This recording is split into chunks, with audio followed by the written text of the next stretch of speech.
When it comes to health, we all have philosophies regarding how we treat our bodies and how well we take care of ourselves. Have you ever thought about your philosophies and beliefs about how you take care of your health and the possibilities you have to heal and be well? What is it that determines when or how you take care of yourself? Do you believe that your body is designed and capable of being able to live healthily? Hi, I'm Dr. Feeman, and today I want to talk with you about the difference between the vitalistic and mechanistic philosophy when it comes to health and health care and how we determine what we believe and how we take care of our bodies. Listen, it goes without saying that we live in a society where conformity is the norm. In other words, most people adopt the same belief systems as those who are in their closest circle in life. The problem in many cases, particularly when it comes to health, is that we adopt these same belief systems, yet they don't produce the result or outcome that we say that we're after. Let's face it, it can be downright challenging at times to determine what we should believe or accept to be a good model of health and health care. After all, some people believe in the mainstream model of health care, that of drugs and surgery, whereas on the other hand, there's a completely and totally different perspective.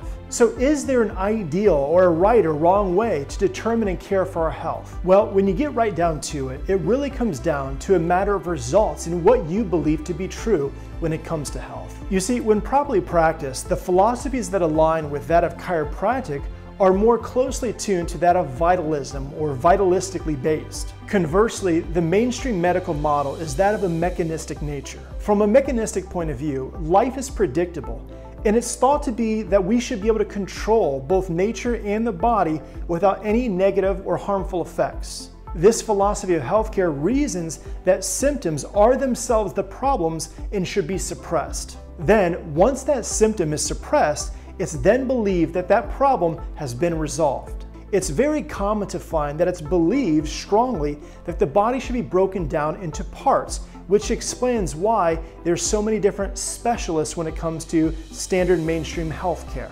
The mechanistic point of view when it comes to healing is that healing comes from outside in. From a vitalistic point of view, however, the body is looked upon as being whole and controlled by the body's innate intelligence. This inborn wisdom, this innate intelligence, is very unpredictable, and although it can be influenced by the environment, it should not be controlled. The vitalistic point of view is based off the belief that the body's innate wisdom can adapt and mend and heal, repair, organize, and do whatever is necessary as many parts put together as one whole for the sake of healing and survival. In other words, the vitalistic philosophy is not that health comes from outside in the body, but rather that health is the full expression of life from inside out. Now, this is important because the body is seen as intelligent, and although it may sound silly at first, symptoms are looked upon from a vitalistic standpoint not as the problem, but that of serving a purpose. Think for a moment about a fever. In many cases, if you listen, people refer to as a fever as being sick. But is that the case?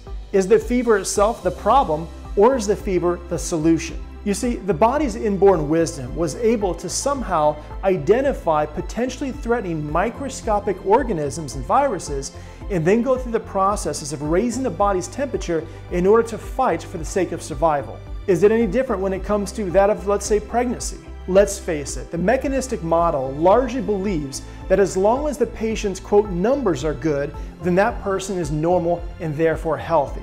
So with this being the case, if a young lady becomes pregnant and goes to her physician, in most cases that physician is going to look at the chart and tell the patient when the fetus is done delivering and what date to expect the baby to be born.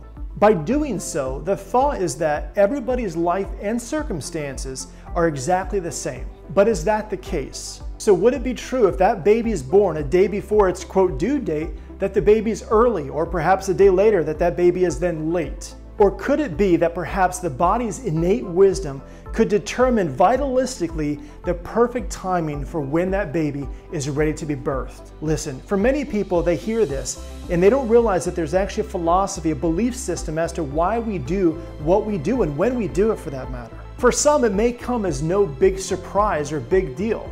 But in all reality, the way we view ourselves and our body's potential to heal has a huge impact on how we live our lives. Isn't it true for something, let's say, like blood pressure, where from a mechanistic philosophy, everybody would be the same?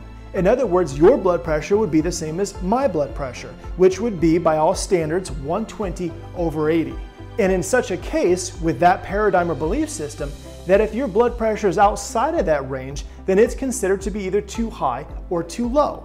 Seriously, if someone was in an unfortunate accident and rushed to the emergency room and their blood pressure, a vital, was taken, would it be expected at that moment to be abnormal, or should it be normal within that parameter of 120/80?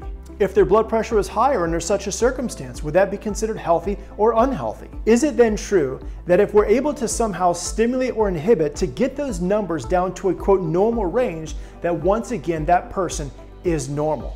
Or should they even be normal at that moment of their life? You see, I'm not telling you that it's acceptable to completely ignore your body.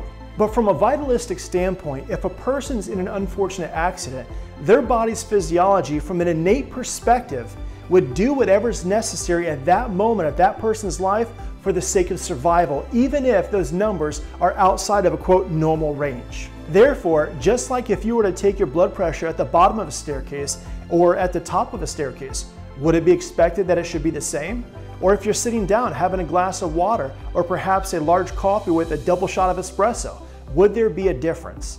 The point with that is the body under the circumstances at that moment, at that time, at that place, for that particular person, their body will adapt however necessary for the sake of survival, even if and when those numbers are not within a quote normal range. You see, knowing averages, numbers, and ranges is certainly one thing.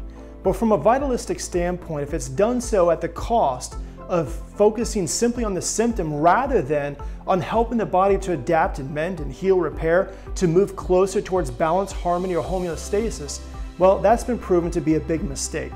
Listen, only your body's God-given innate intelligence can determine what your body needs at any given time for the sake of healing and survival. Chiropractic does not heal your body, but rather works with the innate expression of life that's within you, so that your body can function, heal, adapt, do whatever's necessary that you may thrive. To simply stimulate or inhibit to counterfeit healing is still that, counterfeit healing. Always remember that the power that made your body heals your body. Again, I'm Dr. Joel Feeman, here to empower you with truth and knowledge so you know exactly what it takes for you and your family to live a full, vibrant expression of life. Until next time, God bless.